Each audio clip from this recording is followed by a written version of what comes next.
Haleluya. Haleluya.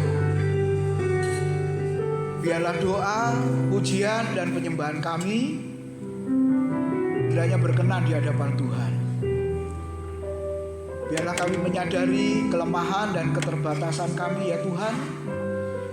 Dan melalui pujian ini Engkau mengingatkan kami, bahkan melalui firman-Mu juga Engkau mengingatkan kami bahwa Engkau adalah sumber kekuatan dan pertolongan kami. Sebab tiada yang lain yang kami andalkan di dalam dunia ini Tuhan selain Engkau. Terima kasih Tuhan. Biarlah kami terus memiliki iman yang bertumbuh, iman yang hidup, semangat dan sukacita untuk mengiring Tuhan, bergairah untuk mengenal Tuhan lebih lagi. Sebab disitulah sumber kekuatan setiap kami. Terima kasih Tuhan. Terima kasih. Persiapkan kami semua untuk diberkati dengan firman Tuhan. Beri konsentrasi yang sangat baik.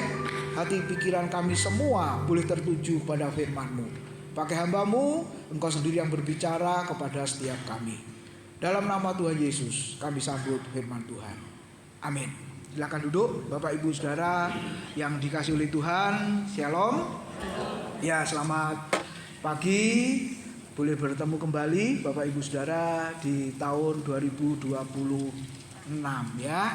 Mungkin ada saudara-saudara kita yang sudah meninggalkan kita duluan Bapak Ibu.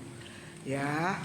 Jadi kalau kita lihat ulang tahun gereja itu selalu foto-foto yang lama-lama itu Bapak Ibu ditampilkan, kemudian yang memimpin berkata ini sudah tidak ada, ini sudah diwisuda di surga, ini sudah selesai pekerjaannya di dalam dunia ini. Begitu ya saudara?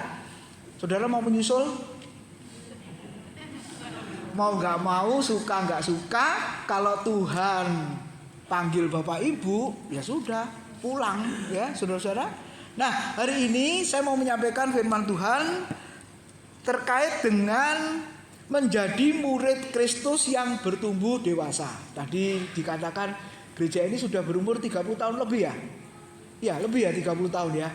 Saya ingat saya dulu ya pelayanan di sini waktu gereja lama yang di sana Bapak Ibu ya. Itu tahun berapa itu yang di sana itu? Aduh lupa saya gitu ya. Ya saya masih ingat pelayanan di sana Bapak Ibu ya sebelum pindah di sini. Nah menjadi murid Kristus yang bertumbuh dewasa, apalagi sudah 30 tahun. Waduh itu sudah apa Bapak Ibu?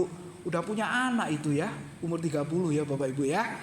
Nah ada pertanyaan yang sederhana.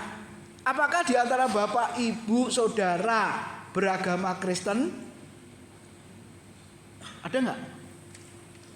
Loh kok bingung saudara? Lihat KTP-nya. Tertulis apa di situ? Agamanya Kristen. Semua KTP-nya tertulis Kristen? Ya. Oke, sekarang yang kedua. Apakah di antara Bapak Ibu Saudara semuanya adalah orang Kristen? Wah, Pak Tim ini pagi-pagi sudah ngajak mikir ya. Pertanyaannya simpel, sederhana, mudah. Orang Kristen atau orang beragama Kristen? Kira-kira menurut Bapak Ibu sama atau berbeda? Oh, berbeda ya.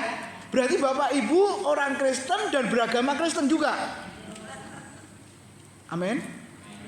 Kalau tidak, bingung saudara-saudara. Ngakunya orang Kristen tapi bukan beragama Kristen.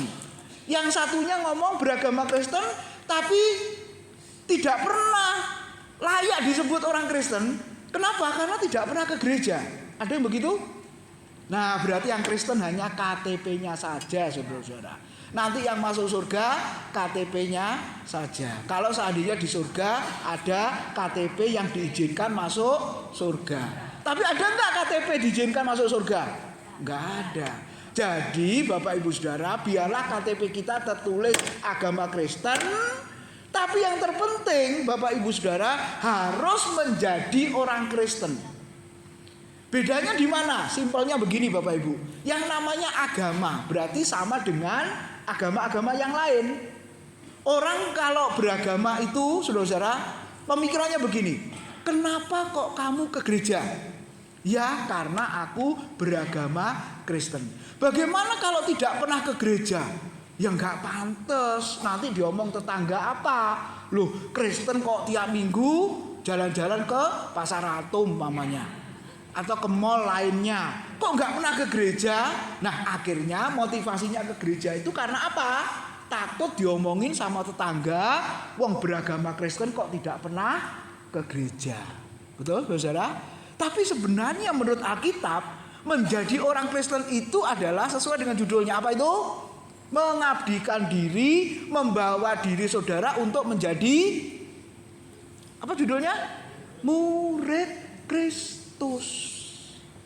Apakah Bapak Ibu Saudara mau jadi murid Kristus? Loh, kok satu yang jawab? Kalau Bapak Ibu Saudara tidak mau menjadi murid Kristus, berarti Bapak Ibu itu masih hanya beragama Kristen. Menjadi orang Kristen adalah menjadi murid Kristus, dan bukan sekedar label menjadi murid Kristus, tapi menjadi murid Kristus yang bertumbuh semakin dewasa. Dalam hal apa kedewasaannya dilihat? Yang pertama di dalam semakin mengenal siapa Tuhan itu. Semakin mengerti, memahami firman Tuhan itu bagaimana. Firman Tuhan itu seperti apa? Yang ketiga, Bapak Ibu, kita semakin diubah, dibentuk, diperbaiki, saudara, diperbarui melalui kuasa Injilnya, kuasa firman-Nya. Itu menjadi murid Kristus. Jadi kalau begitu sederhananya, menjadi orang Kristen, menjadi murid Kristus itu berubah apa enggak? Berubah, saudara. Bukan hanya dalam perbuatan semakin baik, tapi ada yang lebih penting yang nanti kita akan lihat, kita akan renungkan bersama-sama. Ternyata kita selama ini orang Kristen apa hanya orang beragama Kristen, Bapak Ibu. Nah, coba kita lihat 1 Korintus 13 ayat yang ke-11. Coba dilanjutkan sama-sama 2-3. Ketika aku kanak-kanak, aku berkata-kata seperti kanak-kanak, aku merasa seperti kanak-kanak, aku berpikir seperti kanak-kanak. Sekarang sesudah aku menjadi dewasa, aku meninggalkan sifat kanak-kanak itu. Ini Paulus yang mengatakan, mengalami siapa dirinya, disampaikan kepada jemaat Korintus. Ketika aku kanak-kanak, terjemahan aslinya bukan kanak-kanak. Kalau kanak-kanak kan Bapak Ibu melihat sekolah, taman kanak-kanak. Umur berapa itu kira-kira? Ya 3, 4, 5 tahun. Tapi sebenarnya teks aslinya bukan kanak-kanak, tapi babe atau bayi. Nah itu. Jadi Paulus itu mau mengatakan, ketika aku masih bayi, aku berkata-kata, merasa, berpikir seperti bayi. Ada di antara saudara yang masih bayi? Enggak ada. Justru sudah punya bayi, sudah punya cucu bayi. Benar, saudara? Nah, Paulus berkata, ketika aku sudah dewasa, sekarang sesudah aku menjadi dewasa, aku meninggalkan sifat bayi itu. Nah, gitu ya. Secara literal, secara figuratif artinya orang yang masih baru atau kurang berpengalaman. Nah, pertanyaannya adalah Bapak Ibu, menjadi murid Kristus, menjadi orang Kristen, sekali lagi Bapak Ibu, ya karena di negara kita pakai istilah beragama Kristen, nggak masalah. Tapi sebenarnya lebih dari itu apa? Kita bukan sekedar beragama Kristen, tapi kita adalah orang Kristen. Apa artinya murid Kristus? Artinya murid itu adalah aku pengikut Kristus. Bahkan lebih mengerucut lagi, Kristus ada dalam diriku. Saya dan saudara itu adalah Kristus kecil. Jadi ketika kita kemanapun Bapak Ibu, di pekerjaan, di rumah, kehidupan sosial bertetangga, orang lain itu melihat Kristus ada dalam hidup kita. Nah, ini yang disebut murid Kristus. Ini yang disebut orang Kristen. Jadi identitas saya dan saudara sebagai orang Kristen, pengikut Kristus, murid Kristus, itu tidak mungkin dan tidak bisa disembunyikan. Dari perkataannya orang langsung berkata, sepertinya Anda orang Kristen ya. Betul, saudara? Jadi bukan sekedar dari namanya. Kalau namanya Timotius, oh pasti orang Kristen. Tapi kalau untuk konteks sekarang belum tentu orang Kristen, Bapak Ibu. Betul ya? Kenapa? Karena sudah meninggalkan Kristus. Ada. Namanya siapa? Paulus. Orang Kristen. Agama Kristen. Karena tempatnya ada di penjara, Bapak Ibu. Ada yang model begitu. Nah, yang Tuhan kehendaki, ketika aku sudah menjadi dewasa, artinya sudah menjadi murid Kristus, sudah menjadi pengikut Kristus, harus tinggalkan sifat bayi itu. Coba slide berikutnya. Kita semua pernah jadi orang tua, ada yang mau jadi orang tua. Coba slide berikutnya. Kerinduan orang tua terhadap anak-anaknya itu apa, Bapak Ibu? Anak-anaknya supaya bertumbuh menuju kedewasaan. Siapa yang tidak pernah mengalami masa bayi, tiba-tiba langsung besar atau langsung tua? Gak ada, saudara. Lihat dari gambar itu ya, dari bayi. Kadang-kadang saya itu pengen punya anak-anak seperti mundur ke belakang ya, masih jadi bayi itu ya. Ya mungkin repot Bapak Ibu, tapi seneng. Walaupun capek gitu ya, lihat senyumnya itu seneng gitu ya saudara-saudara. Bahkan lihat marahnya pun kita seneng, betul. Marahnya gimana kalau anak bayi itu? Mencucu ya, nggak usah marah aja mencucu gitu ya. Jadi marahnya aja kita senang saudara-saudara, gitu ya. Nah, anak-anak sudah gede sekarang, sudah nggak ada bersama-sama dengan kita, ya toh, Bapak Ibu yang ada yang sekolah keluar gitu, bekerja keluar, wah sudah nggak ketemu lagi. Makanya saya ngomong sama adik saya yang anaknya masih sekolah itu, coba kamu nikmati masa anak-anak masih sekolah antar jemput, sekolah itu indahnya di situ. Ya, kehujanan, kepanasan, naik motor anak mau jatuh karena ngantuk. Wah, saya juga sering ngalami begitu. Bahkan pengendara yang lain yang memberitahu, "Pak, hati-hati anaknya ngantuk, mau jatuh itu." Oh iya. Akhirnya saya minggir. Nah, itu seninya Bapak Ibu. Ya, tapi kalau sekarang sudah diserahkan antar jemput ya. Karena sibuk, oke Bapak Ibu. Nah, lihat tuh. Lalu balita, waduh main bola, terus bolanya kemana Bapak Ibu? Jauh gitu ya, hilang lah. Masa anak-anak sekolah, kuliah, keren Bapak Ibu. Dan akhirnya kita tua. Secara umur kita berharap, mungkin kita berkata, loh dulu kan kamu masih kecil ya, sekarang kok sudah gede. Papanya tersinggung Bapak Ibu. Pak Tim ini masa anakku kecil terus. Kalau anakku kecil terus, aku yang stres katanya gitu. Berarti anakku tidak bertumbuh, ada kelainan. Saya kenal dulu bayi baru lahir digendong sama mamanya. Kemudian ketika saya pelayanan, loh kok sudah jalan-jalan anakmu itu? Loh Pak, ya harus bertumbuh dong. Kalau bayi terus saya stres katanya gitu. Terus apalagi? Di samping umur dari tahun ke tahun, ulang tahun. Terus fisiknya bertumbuh nggak? Bertumbuh. Secara fisik, secara mental, secara sosial. Dan yang terpenting secara rohani. Kadang-kadang fisiknya bertumbuh, mental sosialnya bertumbuh, tapi secara rohani gak bertumbuh Bapak Ibu. Tidak ada kerinduan, semangat, sukacita untuk lebih mengenal Tuhan lagi. Nah, itu bukan murid Kristus, itu bukan orang Kristen, tapi itu orang beragama Kristen. Kemudian apa lagi? Yang terpenting, sifat dan karakternya berubah. Kita sangat sedih kalau dikatakan, kamu umur sudah 30 jalan-jalan. Tapi sifatmu, karaktermu masih kayak anak kecil. Tersinggung gak saudara? Tersinggung loh. Ya, apalagi sama bos digoblok-goblok no. Wes tuwek mau punya cucu saya digoblok-goblok no. Katanya gitu saudara. Oh ya, karena mungkin salahnya dan lain sebagainya. Nah, artinya apa Bapak Ibu? Kerinduan orang tua terhadap anak-anak kita. Supaya anak-anak itu bertumbuh secara fisik, secara mental, secara sosial, secara rohani.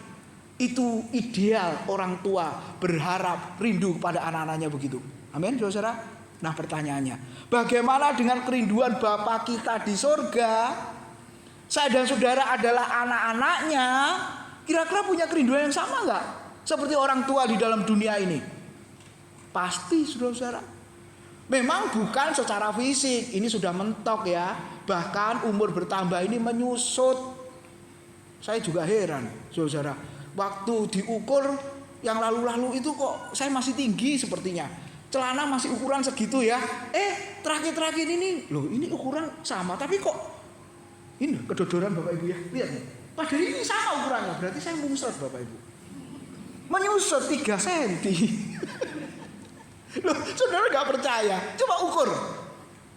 Sudah 50 sekian tahun, nanti umur 60, nanti umur 70, kemudian umur 80. menyusut. Saya lama nggak ketemu gembala saya di Kediri. Sekarang beliau umur 80 sekian tahun. Ketika ketemu, loh, kok jadi pendek tinggian saya? Padahal dulu dia tinggi, gagah. Bapak Ibu Saudara, waktu umur-umurnya 40-50-an begitu. Berarti memang menyusut. Oke, tidak apa-apa. Semakin menyusut, semakin berkurang-kurang. Berkurang apanya Saudara? Tubuhnya gitu ya? Enggak. Yang terpenting sebenarnya apa? Secara rohani pengenalan akan Tuhan bertambah-tambah. Nah, itu kerinduan Bapa kita di surga. Sekarang slide berikutnya. Ayo kita baca sama-sama. Ini gambar apa Bapak Ibu? Orang tua. Jadi tua itu pasti. Kemudian jadi dewasa. Oh Ibu, itu pilihan dan harus diusahakan. Amin. Berapa banyak orang tua yang menyediakan makanan untuk anak-anaknya supaya apa? Anaknya tumbuh sehat. Memberi makanan yang bergizi. Betul ya? Supaya anaknya tumbuh sehat. Nah sekarang di dalam pertumbuhan rohani, di dalam kedewasaan rohani, berapa banyak orang Kristen yang mementingkan makanan yang aku nikmati ini, saudara, minuman yang aku nikmati ini sehat apa tidak. Dan itu yang menentukan pertumbuhan rohaniku. Kenapa saya tulis menjadi dewasa itu pilihan? Ini bukan hanya sekedar iklan rokok ya Bapak Ibu ya. Ini kan iklan rokok ya. Jadi tua itu pasti, tapi jadi dewasa itu pilihan dan harus diusahakan. Tidak ada yang didoakan tumpang tangan dalam nama Yesus kamu dewasa sekarang. Mungkin untuk bagian yang lain didoakan tumpangi tangan bisa. Tapi untuk menjadi dewasa tidak bisa ditumpangi tangan. Lah terus tumpangi apa Pak? Kaki. Apalagi saudara tambah nggak bisa. Kenapa nggak bisa? Karena itu pilihan dan yang kedua apa? Harus diusahakan. Coba lihat 2 Petrus tidak ada ya. Pasal 1 ayat 5 sampai 7 di situ. Saya baca di sini. Perhatikan Bapak Ibu. Justru karena itu kamu harus dengan sungguh-sungguh berusaha untuk menambahkan kepada imanmu kebajikan dan kepada kebajikan pengetahuan dan kepada pengetahuan penguasaan diri, kepada penguasaan diri ketekunan dan kepada ketekunan kesalehan dan kepada kesalehan kasih akan saudara-saudara dan kepada kasih akan saudara-saudara kasih akan semua orang. Perhatikan, justru karena itu kamu harus dengan sungguh-sungguh berusaha. Wah, ini pemborosan kata enggak? Harus, apalagi saudara, sungguh-sungguh terus berusaha. Sebenarnya 3 kata ini bisa satu saja kan? Kalau mau benar-benar diterjemahkan secara literal, itu harus ditulis 3 itu tadi Bapak Ibu. Ya, justru karena itu kamu harus berusaha dengan sungguh-sungguh. Dikatakan berusaha untuk menambahkan pada imanmu, apalagi kamu harus menambahkan sungguh-sungguh kebajikan, kamu harus berusaha sungguh-sungguh menambahkan pengetahuan gitu Bapak Ibu. Berarti pertumbuhan rohani, kedewasaan rohani itu sangat penting. Dan firman Tuhan tadi berkata, kamu harus sungguh-sungguh berusaha. Wah, 3 kali dipakai. Sebenarnya ini pengertiannya sama. Sebenarnya ini pemborosan kata. Tapi kenapa ini bagian yang sangat penting? Coba kita lihat slide berikutnya. Seringkali orang mengukur dewasa rohani itu apa? Mungkin ada di antara kita yang berpikir seperti ini ya. Oh, aku ini berarti sudah dewasa Pak rohaniku. Buktinya apa? Setiap aku doa dikabulkan oleh Tuhan. Salam, selamat pagi Pak Rizal. Iya betul Pak Rizal kan. Udah lama gak ketemu. Apakah setiap doa kita dikabulkan oleh Tuhan?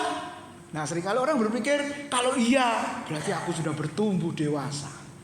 Ada juga yang berkata kalau aku setia hadir beribadah Pak, gak pernah absen, bolos sama sekali, oh aku otomatis dewasa rohani. Ada yang berpikir begitu Bapak Ibu?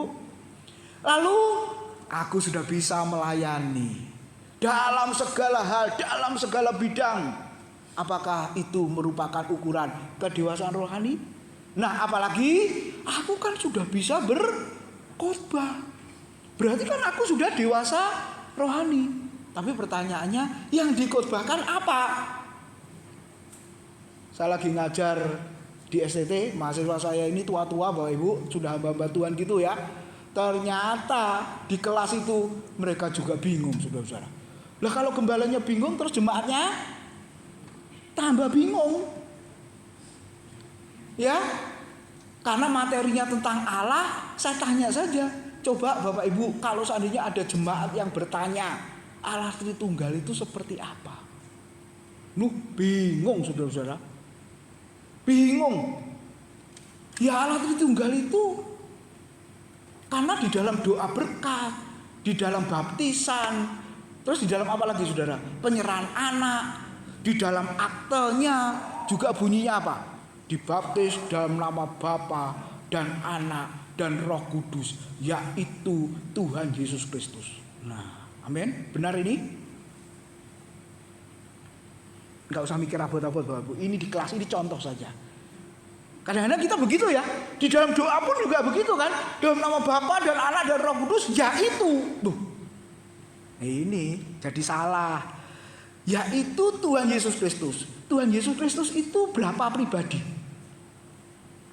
Tuhan Yesus Kristus berapa pribadi Bapak Ibu? Loh kok bingung? Wah ini jangan-jangan saudara juga bingung ini. Berapa pribadi? Tuhan Yesus Kristus berapa pribadi? 1.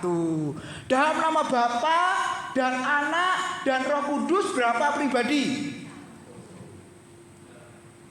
Loh, kalau saudara mengatakan 1, berarti Bapa sama dengan Yesus, Yesus sama dengan Roh Kudus sama dengan Bapa. Begitu. Berarti yang mati di atas kayu salib ini Bapa atau Roh Kudus. Oh, berarti kita bisa ngomong kasihan ya Roh Kudus, engkau sudah mencurahkan darahmu. Bukan toh? Bukan. Bapa nggak pernah mati di salib. Roh Kudus apalagi nggak pernah ada di salib. Yang di salib itu adalah manusia Kristus. Jadi kenapa 3 pribadi? Yaitu 1 pribadi. Nah kan salah saudara-saudara. Jadi biarlah dalam nama Bapa, Anak dan Roh Kudus. Amin. Gak usah ditambahi yaitu Tuhan Yesus Kristus. Kalau mau pakai Tuhan Yesus Kristus dalam nama Bapa dan Anak, yaitu Tuhan Yesus Kristus dan Roh Kudus. Amin. Nah gitu tuh Bapak Ibu. Ketika saya jelasin begitu, walah selama ini salah Pak. Iya, engkau Unitarian, engkau Oneness, dan itu ajaran sesat, saya ngomong gitu. Waduh, berarti kita ini sudah jadi penyesat Pak. Ya udah, minggu besok khotbah, hari ini maksudnya minta maaf sama jemaat. Selama ini saya mengajar salah.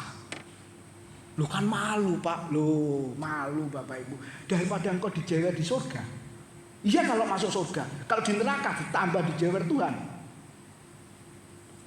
Tanda orang mengaku salah itu adalah tanda dia dewasa. Amin, saudara. Amin. Sulit, malu, gengsi, iya. Apalagi punya kedudukan pejabat, gembala, pemimpin. Bapak Ibu Saudara, sampai hari ini saya pun melakukannya. Kalau seandainya saya juga ada kesalahan. Kalau di kelas saya selalu berkata, saya ini dosen pas-pasan. Pas bisa jawab, saya jawab. Pas nggak bisa, biar Tuhan Yesus yang jawab. Loh iya kan? Saudara sendiri juga nggak bisa jawab, saya bilang. Biar Alkitab yang menjawab. Nah Bapak Ibu, kadang-kadang orang berpikir dewasa rohani itu apa ketika dapat melakukan mujizat, memiliki banyak karunia-karunia. Betul ya saudara-saudara? Tapi coba kita lihat menurut Alkitab.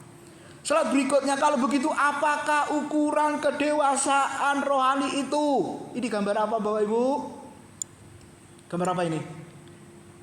Nggak tahu ya? Nggak jelas. Yang jelas bukan saya Pak, yang mencuci kaki. Gitu ya. Siapa ini? Peristiwa apa?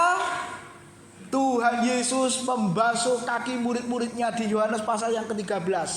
Sampai hari ini pun masih ada gereja yang mempraktekkan. Ketika saya khotbah di gereja di luar kota Bapak Ibu, ketika selesai firman Tuhan, diambil alih sama gembalanya. Gembalanya bawa air dalam baskom. Lalu saya tanya, loh Pak Gembala, ini buat apa? Sudah Pak Tim habis khotbah duduk. Jemaat semua duduk. Jadi ada tradisinya setiap berapa bulan sekali begitu loh. Apa 1 tahun sekali saya lupa. Sudah duduk. Saya akan seperti Kristus membasuh kaki setiap jemaat yang hadir. Padahal gembala ini pengusaha, orang kaya. Bapak Ibu Saudara, dia mau mempraktekkan seperti Yesus. Jadi yang pakai sepatu ya tolong dilepasin semua. Sebab sepatunya nanti ikut dibasuh Bapak Ibu kalau nggak dilepas. Dibasuh satu-satu. Jemaat waktu itu ada sekitar 50-an, tidak banyak. Tapi kalau satu-satu ya suwi itu Bapak Ibu. Sudah sampai siang perut lapar gitu ya. Tapi ya sudah taat sama gembalanya. Gembalanya berkata, aku mau meneladani Kristus. Apalagi Yesus dalam konteks itu adalah sedang makan. Ayo Bapak Ibu, kalau sedang makan ada telepon bunyi, saudara terima nggak?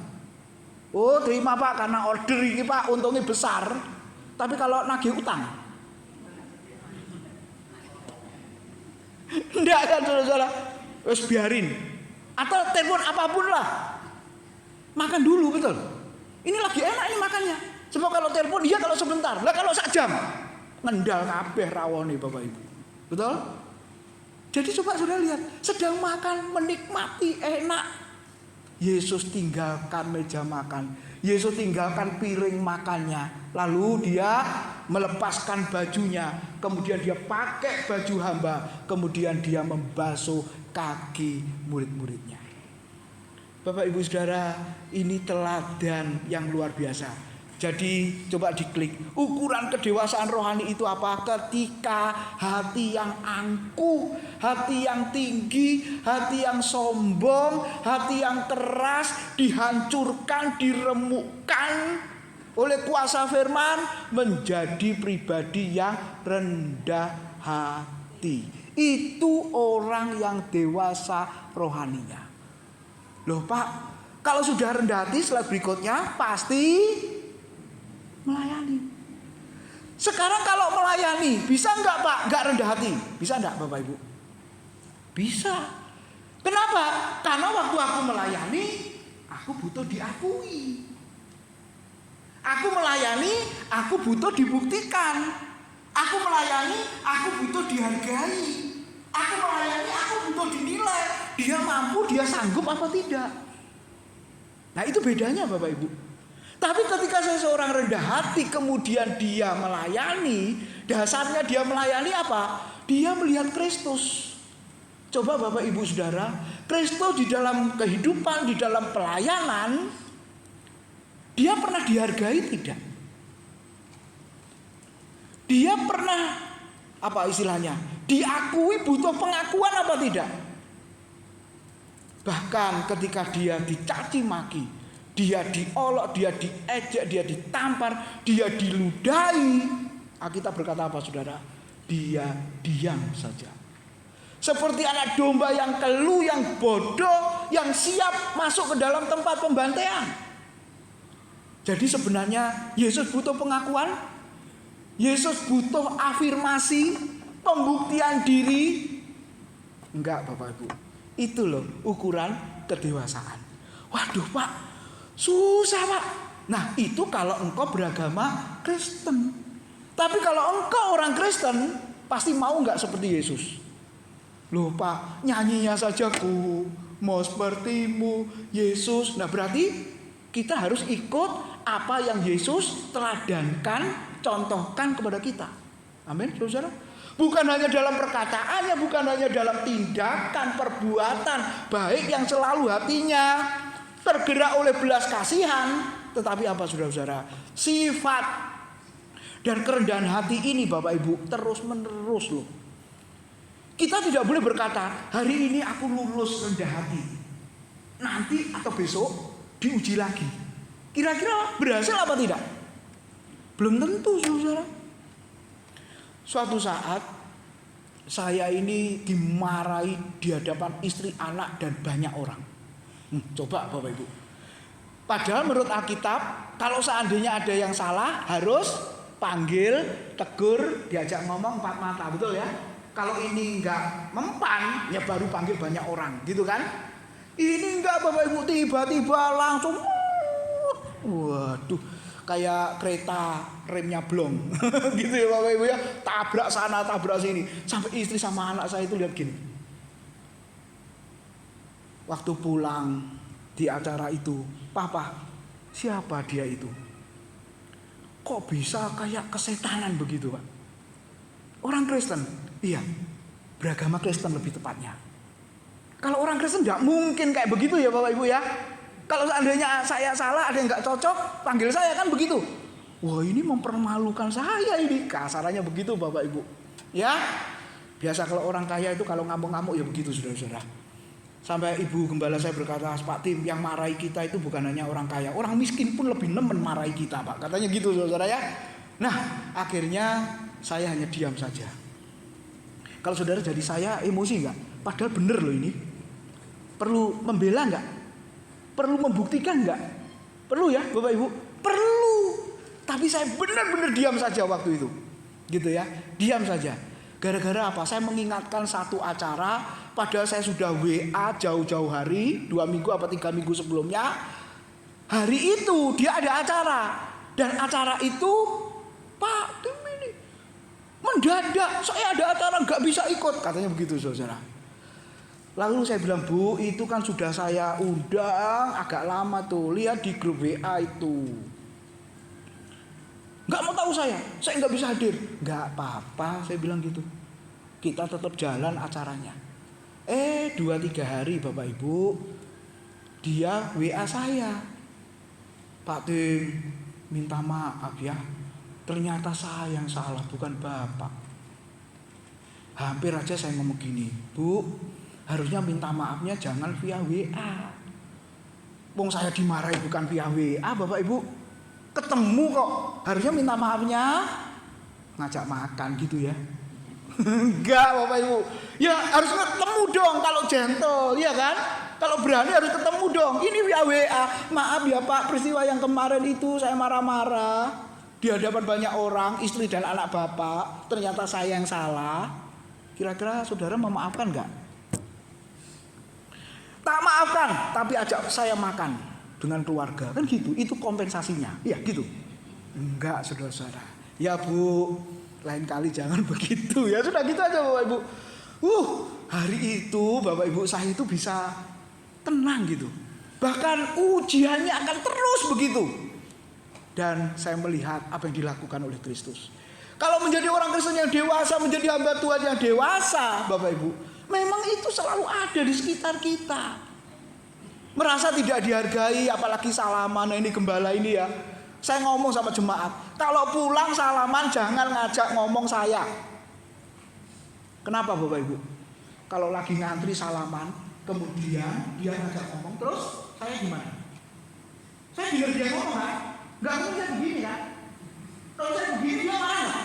Tersinggung gak? Gak dihargai. Dan kalau saya nurutin dia, kasihan gak saya nyusulin. Makanya saya berkata kepada jemaat, kalau pulang salaman nanti ketika di bawah barulah kita ngobrol sama makan snack dan ngopi saya bilang. Jadi ngobrolnya di bawah ya. Sebab kalau enggak nanti ada yang merasa Pak Dim ini keterlaluan, tangannya di sini tapi wajahnya ke sana. Marah enggak? Tersinggung enggak? Kalau orang belum rendah hati pasti marah dan tersinggung. Tapi kalau dia rendah hati pasti maklum. Karena yang disalami banyak sampai kemeng ini tangan. Bahkan ada yang salaman bukan sekedar gini loh Pak, diremes Pak jarinya Pak. Ini tangan sudah kaku semua nih jari ini Bapak Ibu. Dipertes lagi, tambah loro sebenarnya. Tapi ya saya tidak ngomong sakit Pak. Oh ya enggak saudara-saudara. Bukan hanya salaman ditambah lagi jempolnya, dianu lagi Bapak Ibu. Ada jemaatnya model begitu. Coba kalau semua jemaat salamannya kayak gitu gimana? Kapan selesainya? Bukan saya nggak mau salaman. Saya mau menunjukkan, mengajarkan pada setiap jemaat. Ayo, kita harus menjadi murid Kristus, orang Kristen. Bukan sekedar beragama Kristen, tapi yang dewasa. Ukurannya apa? Merendahkan hati dan melayani. Lalu aplikasi refleksinya apa? Coba baca Ibrani 5, 11-14. Tentang hal itu banyak yang harus kami katakan, tetapi yang sukar untuk dijelaskan karena kamu telah lamban dalam hal mendengarkan. Perhatikan, sebab sekalipun kamu sama-sama ditinjau dari sudut waktu, sudah seharusnya menjadi pengajar.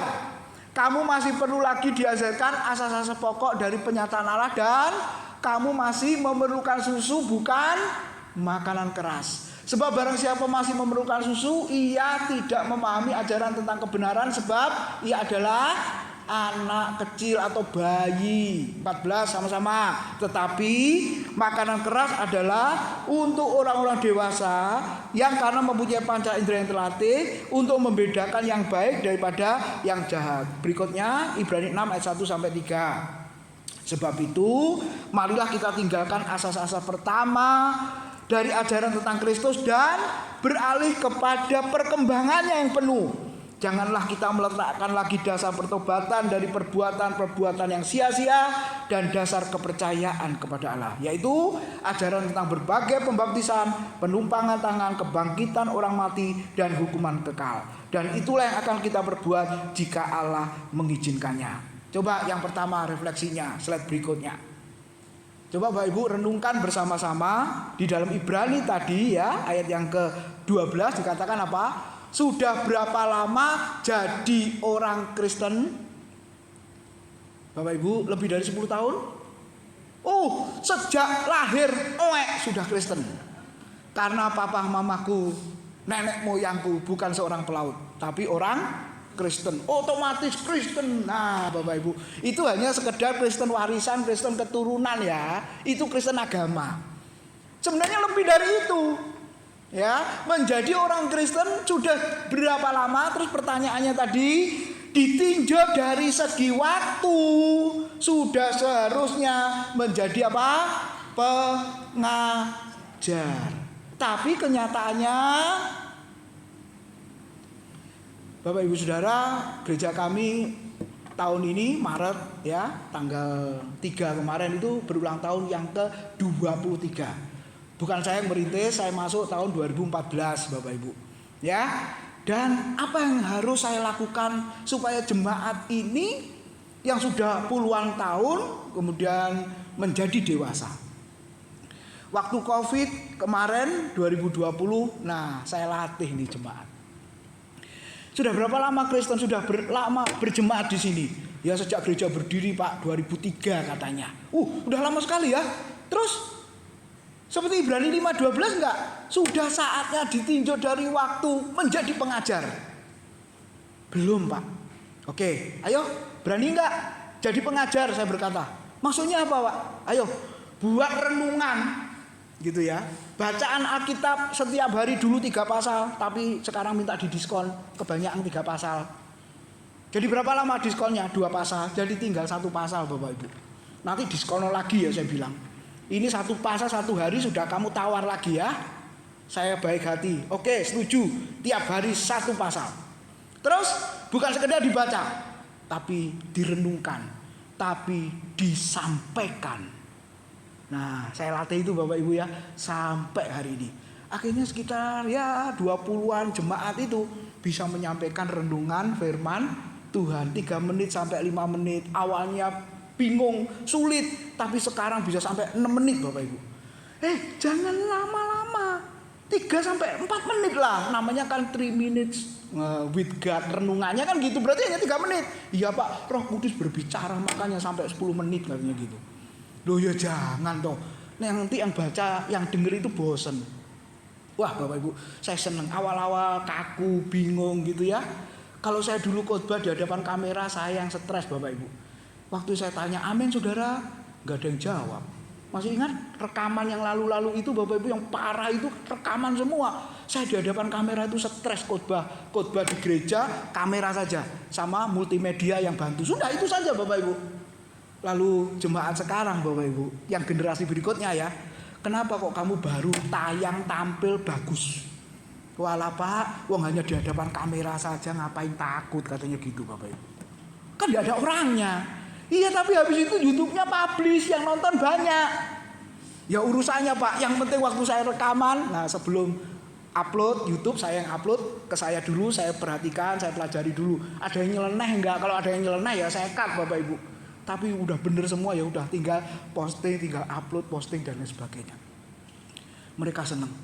Apa yang dulu saya pikirkan, ini sepertinya belum waktunya, ini sepertinya belum bisa, ini sepertinya belum layak. Ketika saya tawarin, nggak ada yang nolak Bapak Ibu.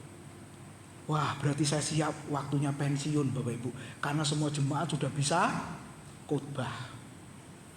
Ditinjau dari segi waktu, sudah seharusnya jadi pengajar. Yang kedua, dapatkah menikmati makanan keras? Tadi ayat yang ke-14. Coba slide berikutnya Bapak Ibu. Makanan keras itu apa? Nah itu ya. Saya belum sarapan? Sama ya. Nanti habis itu sarapan, makan bersama ya. Bayar sendiri-sendiri. Nah itu makanan keras. Kalau secara rohani apa Bapak Ibu? Saya pasti percaya di sini juga mengadakan. Slide berikutnya, cepat ya. Nah coba Bapak Ibu. Saya sampai hari ini nih masih ngajar sekolah minggu. Coba diklik lagi ya. Sekolah minggu dewasa. Loh kenapa? Salah. Kalau di sini belum ada, dia datang. Karena saya ngajar sejak 2014. Sebelum itu sudah ada sekolah minggu di gereja kami Bapak Ibu. Saya menggantikan yang ngajar sudah almarhum. Sampai hari ini saya ngajar sekolah minggu dewasa. Papa mamanya anak-anak itu ketemu saya tiap minggu sebelum ibadah. Ibadah jam 9, 7.45 sampai 8.45 masuk kelas. Ini makanan keras Bapak Ibu. Sampai hari ini gak ada yang bosan. Hari ini masih libur. Masih lebaran katanya. Lah apa hubungannya gitu loh. Gak ada yang datang soalnya. Banyak yang pergi. Ya sudahlah. Nah Bapak Ibu, ini saya seneng. Makanya waktu saya ngajar itu saya seneng sukacita. Yang anak-anak ada gurunya sendiri. Nanti ada jadwal saya suruh ngajar anak-anak. Itu yang saya stres Bapak Ibu. Jangan-jangan nanti anaknya lari ke sana kemari, aku yang bingung. Lah wong anak TK tak ajarin terus gimana? Nah, Allah Tritunggal, masa ngerti mereka? Berikutnya Bapak Ibu. Nah, ini kelas Selasa. Kelas kami. Klik lagi, kelas aktif melayani. Siapa? Pelayan-pelayan Tuhan. Nah saya buat hybrid di kelas sama Zoom. Supaya murid saya yang luar kota, luar pulau, ada yang dari Taiwan juga itu ya, ikut belajar Bapak Ibu. Nah ini loh, saya itu senang sekali kalau jemaat itu model begini. Khotbah saya harus hati-hati, nggak boleh sembarangan. Karena udah pinter-pinter semua ini. Kalau dibohongin kan nggak bisa Bapak Ibu ya. Nggak bisa. Itu artinya menyukai makanan keras. Nah Bu Yeni sudah buat ya, hari Jumat apa hari apa itu? Ada itu ya, kelasnya ya. Ayo Bapak Ibu yang belum aktif ikut ambil bagian di sana. Kenapa? Karena usia sudah bertambah, umur sudah tua. Pertanyaannya kita dewasa apa tidak? Sedikit lagi yang ketiga, Ibrani 5:14b. Sudahkah saya dan saudara memiliki apa? Panca indera yang terlatih, tadi kata firman Tuhan. Yaitu apa? Punya kepekaan, memiliki kepekaan, kehendak Tuhan. Atau bukan yang kita lakukan dalam hidup kita. Dan yang terakhir Bapak Ibu, tinggalkan pengajaran dasar. Kalau sudah bertumbuh dewasa secara rohani, tinggalkan pengajaran dasar dan beralih kepada perkembangannya yang penuh. Jadi tentang Kristus, Roh Kudus, Allah, keselamatan, itu semua pelajaran dasar. Soal baptisan, penumpangan tangan, itu semua pelajaran dasar. Tapi kenyataannya orang Kristen belum ngerti juga pelajaran dasar Bapak Ibu.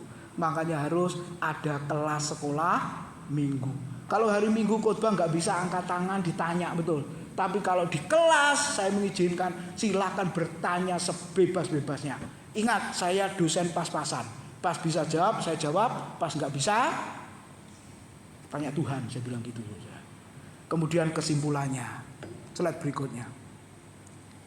Nah ini ya, Yesus Kristus itu mempelai pria surga yang dewasa, amin. Apakah nanti dia datang kembali seperti bayi lagi, sama seperti kedatangan yang pertama? Tidak. Nanti waktu dia datang kembali yang kedua kalinya, Dia menjadi pria mempelai, pria surga yang dewasa. Dan siap menyambut jemaatnya, mempelai wanita yang harus dewasa.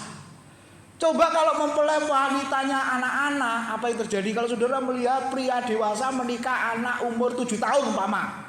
Nanti saudara diajak main melulu, saudara-saudara. Ya kan? Nah, hari ini kita boleh merenungkan. Ingat Kristus nanti datang sebagai mempelai pria surga yang dewasa. Jadi saya dan saudara sebagai jemaat harus apa? Harus menjadi dewasa. Makanya sampai hari ini Kristus belum datang, karena Kristus masih melihat jemaatnya masih anak-anak. Masih timbul iri hati satu dengan yang lain, sakit hati satu dengan yang lain, tersinggung sana satu dengan yang lain, perpecahan sini, perpecahan sana, perpecahan lagi. Gereja yang dihasilkan dari perpecahan menghasilkan perpecahan, lalu menghasilkan perpecahan lagi. Makanya Kristus pernah berkata apa? Serigala mempunyai liang, lubang, burung mempunyai sarang, tapi anak manusia tidak punya tempat untuk meletakkan kepalanya. Kenapa? Karena tubuhnya banyak. Jadi kepalanya mau diletakkan di mana? Perpecahan, golongan, kelompok. Makanya sampai hari ini Kristus belum datang. Dan nanti kalau tubuh itu sudah jadi satu, orang Kristen gereja menjadi dewasa, Kristus akan datang satu kepala dengan satu tubuh. Kiranya Tuhan memberkati kita, dan saya saudara berharap untuk terus bertumbuh. Ayat terakhir 2 Petrus 3:18 sama-sama, habis itu kita berdoa ya. 2-3, tetapi bertumbuhlah dalam kasih karunia dan dalam pengenalan akan Tuhan dan Juru Selamat kita, Yesus Kristus. Baginya kemuliaan dan sampai selama-lamanya. Amin. Mari bangkit berdiri, kita berdoa.